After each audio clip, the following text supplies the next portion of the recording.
If I had to name the worst way you can start a movie, one method that would immediately come into my head would be the opening exposition dump. You see this type of thing a lot, mainly in bad sci-fi and fantasy movies that are designed to have an epic scope. You know, the type of stories that require a lot of world building and backstory to be established. Generally, a smart writer will focus on gripping the audience as quickly as possible so that a viewer will actually want to venture further than the opening scene. Other writers, however, will often resort to arguably the worst way that you can introduce people to your story, by setting them down for a 5-minute history lecture regarding a world and characters you don't yet have the context to care about. A dark force is growing. A criminal organization known as the Foot Clan. Using the army to seize power, Acton became a tyrant, but he had even darker ambitions. The founding of the United Ranger Corps 1,000 years ago was a global military effort, an evacuation of Earth. Often these lengthy monologues will be accompanied either by montages that gloss over what could have been a fascinating storyline if properly delved into, or blocks of text with little to no interesting visuals. 100 years ago, all was right with our world. Prosperity and peace filled our days. The four nations, water, earth, fire, and air nomads lived amongst each other in harmony. Great respect was afforded to all those who could bend the natural element. The Avatar was the only person born amongst all the nations who could master all four elements. He was the only one who could communicate with spirit world. With the spirit science, the Avatar kept balance in the world. With that said though, there is a particular film series that, a long time ago, managed to find a way of doing this very effectively. There are a number of reasons why the opening title crawls of Star Wars are so much more engaging than these other ones, but a big part of it is presentation! You want to talk about establishing a fictional world in a way that encourages the audience to use their imagination? How about you start the movie with just half a sentence? A long time ago, in a galaxy far, far away. Already, with just a tiny amount of information, the movie has given enough to get your mind racing with questions. We get the sense that we're about to witness a legend that's been passed down through the ages from a world unlike anything the audience has ever seen. And the idea that it's been handed down suggests that the storyline was so significant and altered the trajectory of this world forever. But then again, that's all we know, because the title card knows not to play its hand too early. Aside from that text, there's nothing. No visuals, no sound, just dead silence. And without any other clues to go off, the viewer starts asking, a long time ago, what? And now that they want answers, the film sets the tone for the rest of the story. Turn off the flash, you fucking moron! The silence from before suddenly gets contrasted with the blaring first note of the theme song, telling the audience that this is gonna be something exciting. This is where the fun begins. Actually, as a side note, say what you want about the sequel trilogy and Disney's acquisition of Star Wars as a franchise, but I think the lack of the Fox logo and its theme at the beginning really helps the start of the crawl feel more impactful. I think it just hits a little harder when the film begins on pure, uninterrupted silence, only for the Star Wars theme to be the very first thing you hear. As the theme song plays on, we're introduced to the Star Wars logo and the opening text scroll, but even the way these are depicted tell us something about the story. It isn't just a flat block of text scrolling up the screen on an empty background. Instead, we see stars in space with the logo zooming off into the distance and text seeming to travel at an angle into the beyond, telling the audience that they're going on an adventure throughout this entire galaxy, just like the first things you see in the movie. Hey guys, check out my Patreon for access to these exclusives, link in the description below. And while I'm sure you don't need me to tell you how amazing the John Williams Star Wars theme is, I'm gonna do it anyway. Going back to what I said before, the loud blare of the horns juxtaposes wonderfully against the silence from immediately before, but the initial melody conveys such a sense of energy and excitement that instantly delivers on the anticipation built up from that opening line. The melody continues with a triumphant and rhythmic drum beat, reminiscent of what you might hear from an army marching into battle, perfectly setting the audience up for the story they're about to see. The track then evolves into a more serene and majestic sound, which helps because while the audience has already been set up to expect combat and action, this part of the track tells us that the world we're about to see is also home to a lot of beauty, wonder, and heroism. After all, there's a whole galaxy out there, and the track does all it can to properly tease everything it has to offer. The song at that point returns to that initial triumphant melody, horns and drum beat and all. It continues that way right up until the very end of the track, where it keeps building up and up and up, and you may be expecting it to crescendo on one big final note. And then it doesn't.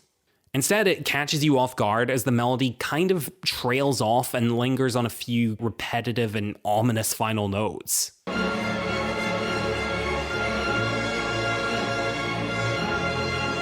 As a musical choice, something like this could feel a little anticlimactic after so much anticipation and build-up.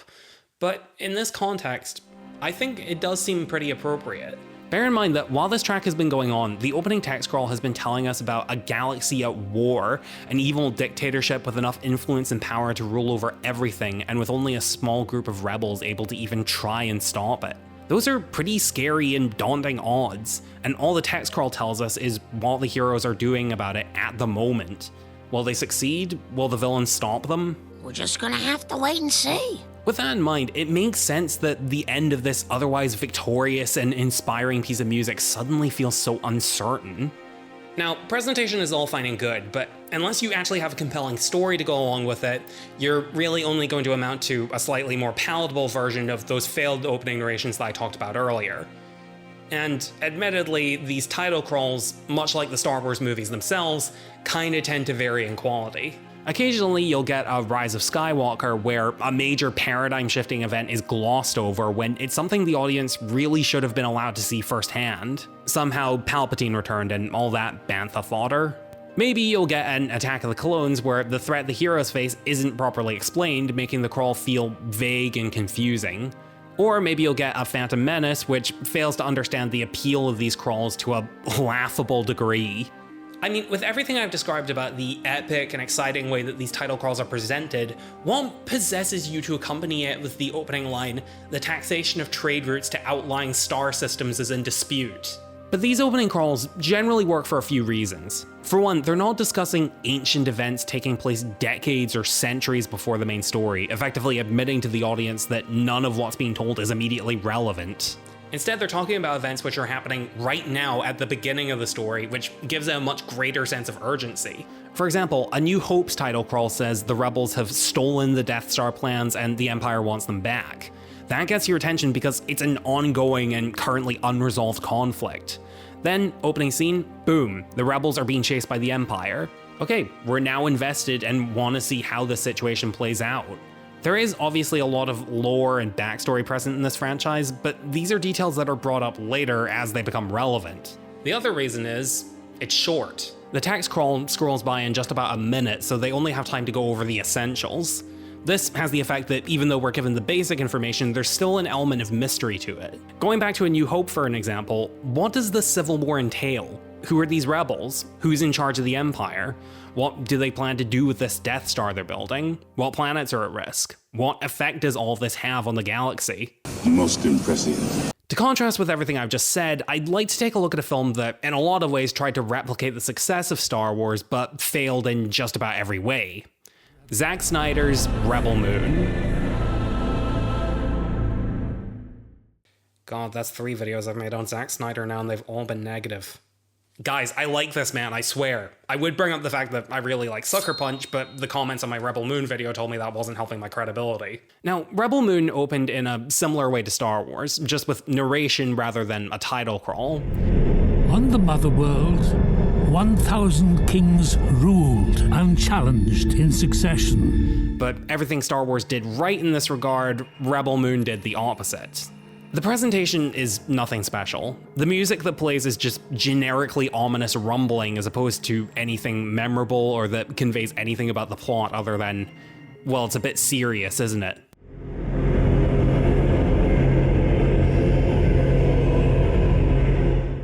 Visually, all we have to look at is the villain's ship traveling through space. Not really doing anything interesting, it's just a ship flying by for a solid minute with nothing that takes longer than the first few seconds to convey to the audience. And worst of all, the narration itself is boring. It's a long-winded speech attempting to establish the history of a world and characters that we haven't even seen yet. Barely anything regarding the actual main plot of the movie that this side stuff is supposed to be in service of. They consumed everything upon their planet. An assassin's blade struck down the king and queen. Several conquered planets began to whisper of revolution. It's just a huge chunk of exposition that's only tangentially related to the story at hand, at least this early on. Actually, to give Rebel Moon some honest-to-God credit, the director's cut completely redoes the opening scene, and it's honestly pretty good. It takes the form of a big action scene and is in big part concerned with establishing world building. But at the same time, the focus is on a set of characters and a conflict that's happening in the here and now. So that sense of urgency is there, and it also helps to introduce us to characters who are significant to the story. It actually manages to keep you engaged, so you want to know what this conflict is about, how it came to be, and what it means for this universe at large. And the movie delivers this through elements like visuals, tone, bits of exposition, etc. Honestly, just like the Star Wars title crawls. It makes sense that this scene would be in the director's cut because this type of storytelling seems much more in line with Zack Snyder's style of filmmaking than the original cut. Don't get me wrong, the director's cut of Rebel Moon is still garbage. In fact, overall, it's arguably even worse than the original version. It's over an hour longer, and for the majority of it, the most significant changes are that a bunch of scenes are slightly longer, the dialogue has a lot more swearing, and the action scenes now have blood splatters going off every 10 seconds, which gets old very quickly. Very little of it alleviates the problems that made Rebel Moon a fundamentally bad story in the first place.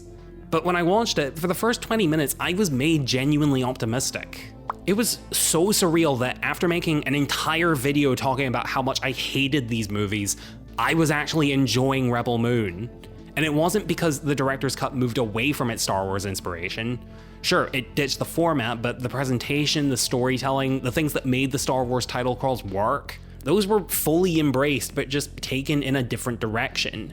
And it's those elements that make for an amazing opening scene, even if all you've got is a wall of text. Special shout out to my Patreon supporters Heather Reed and Zelda. Thank you so much for the support.